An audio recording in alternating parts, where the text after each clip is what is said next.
I had a pretty annoying day at work today.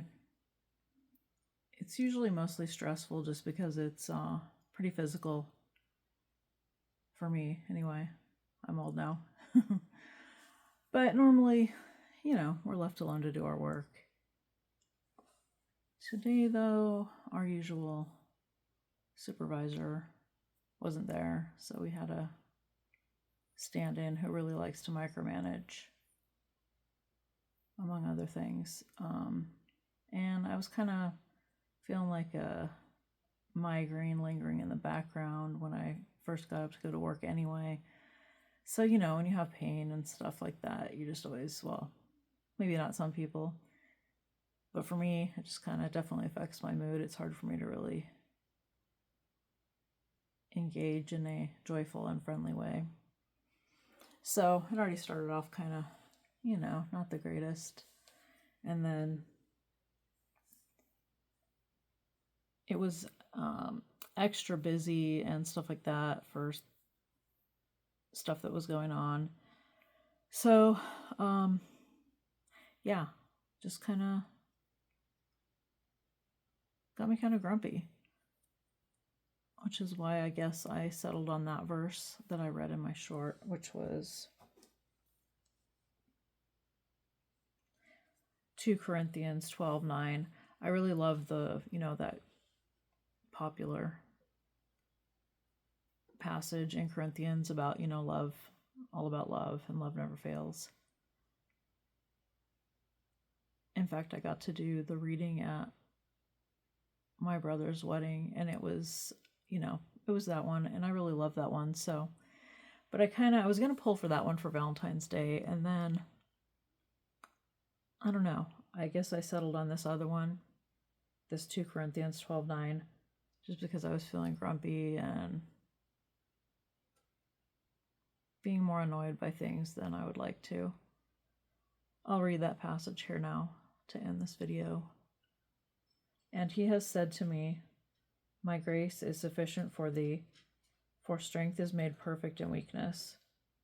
Gladly, therefore, I will glory in my infirmities, that the strength of Christ may dwell in me."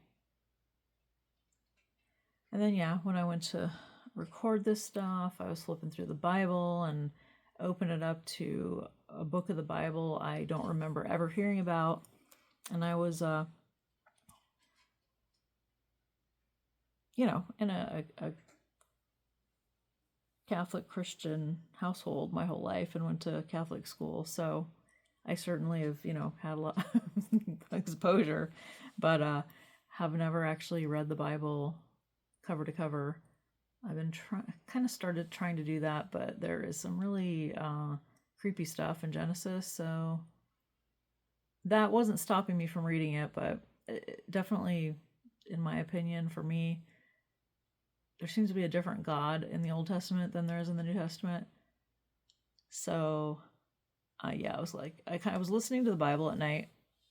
I found a place where they were reading it, and it was, it's sometimes hard to find a voice that you can listen to or that, is not AI. So I was listening to that, and I had to keep replaying it because, I'd fall asleep, and then I kept over and over again, like 6 times, listening to those creepy parts, and I was like, okay, I need to get past this. So I skipped ahead, and I don't know. There's a lot of challenges right now, so I just haven't gotten back to it, but my point was, so when I was flipping through the Bible, I just felt like, wow, I'm like lost complete familiarity with the Bible, and it took me forever to even find Corinthians because the index in this Bible that I have, I guess, wasn't right. It had me on a completely different part of the Bible.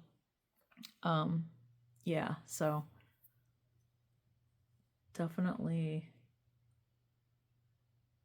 feeling a little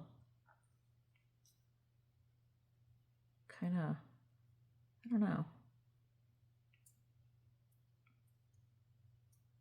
down, or like, what am I doing? I'm definitely not any type of authority on anything, that's for sure. But kind of wanting to, I've always been seeking information and truth since I was a kid. But hopefully this is going to be a good opportunity for me to learn some things, improve myself, be that light of love in the world that I've long wanted to be. Not to be kind of overcome some bad habits and things like that. All right, well, I wasn't going to let this get this long, so I'm going to end it now. I hope everybody out there is having a nice day, a nice night, and know that I am sending love out there for everybody and here to learn as I go along for sure. All right, well, I will talk to everybody later. Good night.